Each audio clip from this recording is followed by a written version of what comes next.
Bonsoir à tous, voici le sommaire de cette édition. Ses jambes broyées par un travelator hier au centre commercial Grand Bay-la-Croisette, Fatima Dil Mohamed, 21 ans, a dû être amputée de la jambe droite. Les médecins tentent désormais de sauver sa jambe gauche. La jeune femme devait s'installer aux Pays-Bas avec son époux prochainement. Dévastés, ses parents témoignent dans ce journal. Nos spécialistes sont au chevet de la jeune femme, assure Anil Betchou, ministre de la Santé, accompagné du député Shan Joman. Il a tenu à rendre visite à la patiente à l'hôpital du Nord ce dimanche. Max City Property Fund, qui gère Grand Bay-la-Croisette, se dit prêt à aider financièrement Fatima Dil Mohamed pour ses traitements, que ce soit dans une clinique à Maurice ou à l'étranger. Son CEO Lewis Hatching affirme que l'entretien des travelators est effectué régulièrement par des professionnels. Également dans l'actualité, une partie de cueillette de mangue a viré au drame pour un habitant de Quatre-Sœurs. Il a fait une chute mortelle. Et puis nous parlerons de Formule 1. Max Verstappen, le nouveau champion du monde. Le pilote Red Bull Honda remporte son 4e titre consécutif au Grand Prix de Las Vegas. Bonsoir. Douloureuse épreuve pour la famille d'Il Mohamed de Grand Bay après que Fatima a dû être amputée de la jambe droite.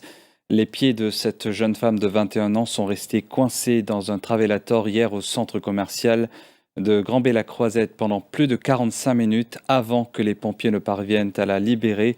Elle se trouvait en compagnie de sa sœur cadette et de sa mère et transportée d'urgence à l'hôpital du Nord. Son état de santé est jugé sérieux. Elle se trouve actuellement en observation à l'unité des soins intensifs et les médecins tentent désormais de sauver sa jambe gauche. La jeune femme venait de réussir ses examens de l'ACCA et elle devait s'envoler pour les Pays-Bas le 10 décembre où elle est mariée. Ma fille a eu les pieds broyés dans un travelator, témoigne Yasmine, la mère de la jeune femme, également bouleversée. Son père Rachid confie que le destin de sa fille a été brisé. Témoignage recueilli par Mima Omir.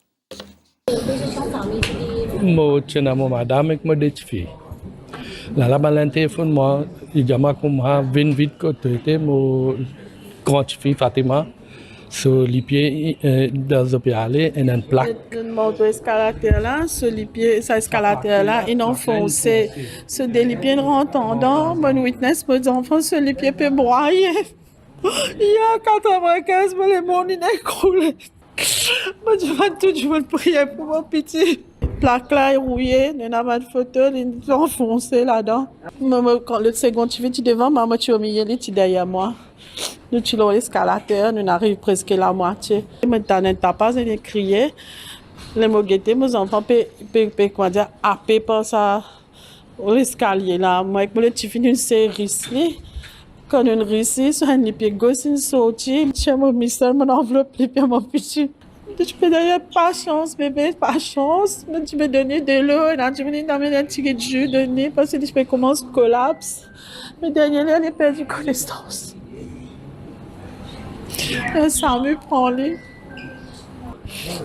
pieds droits sont amputés, ceux de gauche en observation, ne pas connaître qui peut arriver. Tout de suite, nous réagir, mais le public, c'est réagir. Mais pas capable parce que l'appareil, ça escalateur là, il y a un gros ferraille. Un gros ferraille, il n'est pas capable de tirer les ferrailles là, de monter l'eau, t'es sur les pieds et tout. Un jumeau public qui taille l'escalateur. Il a l'abaissement. Il n'est pas arrêté tout de suite. En 20 secondes, il reste. Et quand un appareil qui a un problème, il arrête tout de suite.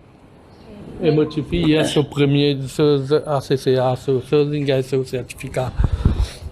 Et là, il est parti. Ce Michel mardi, les 10, il est quitté le pays. Maurice est établi en Hollande. Et le nouveau ministre de la Santé, Anil Betchou, a rendu visite à la patiente ce matin. Nos spécialistes sont au chevet de la jeune femme, explique-t-il. Bien triste ce qui est arrivé. Et c'est un drame pour la famille et pour nous aussi en même temps. Nous visitons la patiente là. Tout mon docteur, je peux faire autre mieux pour sauver un joli pied qui est capable de faire lui. Et tout le spécialiste à l'œuvre, même psychologue, et en même temps, nous peut un plastique surgeon qui est présent là. Et moi, je pense que tout ce qui est capable de faire humainement, ce qui est possible, nous peut faire. Et nous devons dans des jours qui amélioration un an, et le docteur pour prendre une décision qui est nécessaire. Mais définitivement, des côtés ministère de la Santé, des côtés gouvernement, tout ce qui est possible, nous pouvons faire pour être là parmi. Merci. La dernière vérification du Travelator ou tapis roulant par Manser Saxon a eu lieu les 19 et 20 novembre 2024. Ces vérifications n'ont révélé aucun danger ni risque. Précision de la direction de Grand-Bay-la-Croisette. Dans un communiqué ce dimanche, le tapis roulant a également été inspecté par un Registered Machinery Inspector qui a délivré un certificat valide jusqu'en janvier 2025. Max City Property Fund, qui gère Grand-Bay-la-Croisette, se dit prête à aider Fatima Dil Mohamed pour ses traitements médicaux, que ce soit dans une clinique à Maurice ou à l'étranger. Son CEO Lewis Hatching a précisé que l'entretien est effectué régulièrement par des professionnels. Nous bien choqués et bien attristés par ce qui vient d'arriver. Et nous compartir avec la famille. Et moi, on est allé aujourd'hui, après toute une procédure de déclaration à la police, etc., pour s'assurer que nous avons donné du support à mademoiselle Fatima et à sa famille. Et nous réitérons notre soutien en termes de toute logistique et support financier pour, si les besoins se fait sentir, de pouvoir avoir des traitements médicaux, que ce soit dans une clinique ou si ce besoin est à l'extérieur. Nous sentons que nous avons c'est nos priorités, s'assurer que la demoiselle puisse se rétablir rapidement. Donc, le souci pour nous, c'est effectivement s'assurer que la sécurité, la maintenance, toutes les procédures soient bien respectées. Il y a quelque chose qui s'est passé. Nous demandons de faire une enquête pour comprendre un peu ce qui s'est passé et pour comprendre quelle est la raison et pour surtout s'assurer que ça ne se répète pas. Si ça nous concerne. La maintenance se fait régulièrement. Nous avons Manser Saxon qui a actuellement le contrat de maintenance de tous nos lifts, Travelator et Escalator. Alors c'est les lifts les-mêmes, les équipements Otis, c'est un des meilleures marques dans le monde. Manser Saxon, un des compagnies les plus réputées et solides à Maurice. Alors pour nous avons confiance dans l'équipement et le support de maintenance. Mais là, nous vous comprenons qu'il vient d'arriver entre temps, qui fait quelque chose, un accident est arrivé. C'est ça notre souci. Bien évidemment, nous avons essayé de retracer et retirer tous les documents, mais là actuellement, comme Motivé mentionné un peu plus tôt, la police commence à faire son enquête et les documents, il y a une enquête qui est en cours et les documents ont été soumis à la police. Et Manser Saxon dit collaborer avec la direction de la Croisette, son service de santé et sécurité, ainsi que les autorités afin de déterminer les circonstances de cet accident. Manser Saxon précise qu'elle attend l'autorisation des autorités pour accéder au site afin que les techniciens puissent mener une enquête approfondie. La direction souligne que la mise en marche, la surveillance et l'arrêt du tapis roulant sont assurés par le centre commercial, tandis que l'entretien est pris en charge par Manser Saxon Elevators et le contrôle de conformité de sécurité est effectué par un expert indépendant. La Confédération des travailleurs des secteurs privés et publics souligne la nécessité d'inclure les escalators dans les Lift Regulations. Riaz Chatou propose également que les escalators soient équipés de capteurs permettant de détecter une surcharge afin de les éteindre automatiquement en cas de besoin pour garantir la sécurité.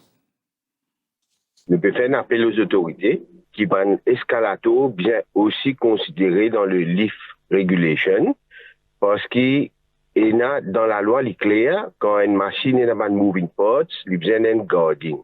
Donc, un escalator, tu es équipé avec un sensor, comment il y a overload, comment il y a un problème, il est coupé en place l'éteint, ou soit il y a un emergency stop, que un usager qui va arrêter. Donc, nous pouvons faire un appel à l'autorité, il faudrait qu'il jamais ça arrive encore.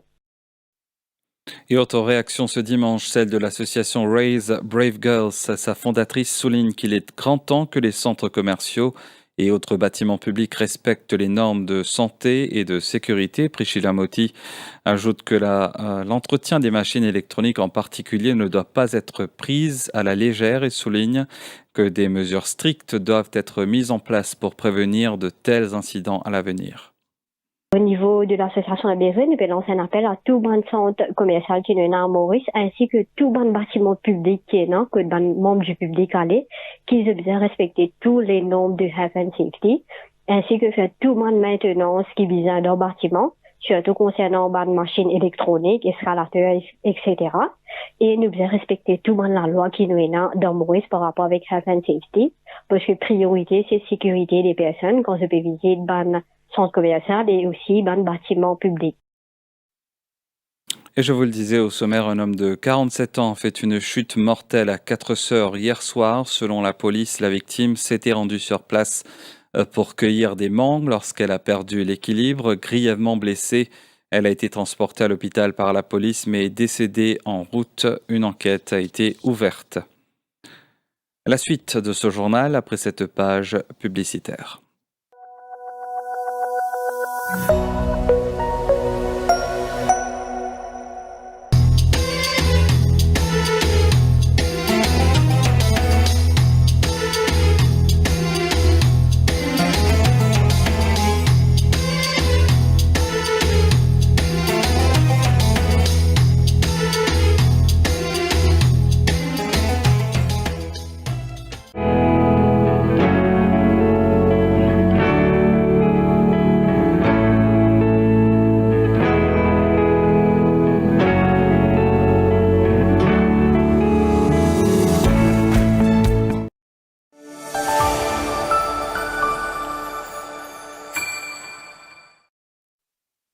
Et la page internationale à présent, un incendie ravage un quartier résidentiel de Manille. Des images diffusées par le Bureau de réduction et de gestion des risques de catastrophes de Manille montrent des flammes engloutissant des maisons à Isla Poting Bato à Tondo avec d'épais panaches noirs s'élevant dans le ciel. Et puis la tempête Baird s'est abattue hier sur le Royaume-Uni et l'Irlande avec des vents violents, d'importantes chutes de neige et des risques d'inondation perturbant les transports, privant des dizaines de milliers de foyers d'électricité et faisant un mort en Angleterre. Un sexagénaire est décédé dans la région du Hampshire après la chute d'une branche sur sa voiture. Dans l'après-midi, près de 4000 foyers étaient privés d'électricité dans le centre, le sud-ouest de l'Angleterre et le sud du Pays de Galles, et 27 000 personnes étaient également affectées dans le nord-est de l'Angleterre. Et au Pakistan, sécurité renforcée après l'appel à manifester lancé d'un parti d'opposition. Le gouvernement pakistanais renforce la sécurité à l'extérieur de la zone rouge d'Islamabad après que le parti d'opposition Pakistan Tehreek-e-Insaf a appelé à manifester. Ce parti est dirigé par l'ex-premier ministre emprisonné Imran Khan. Et parlons Formule 1 pour clore cette édition. C'est à Las Vegas que Max Verstappen a empoché son 4e titre consécutif de champion du monde de Formule 1 ce dimanche. Le pilote Red Bull Honda n'a pourtant pas gagné la course, mais a remporté suffisamment de points pour garder à distance celui qui a tout essayé pour le concurrencer, Lando Norris de McLaren.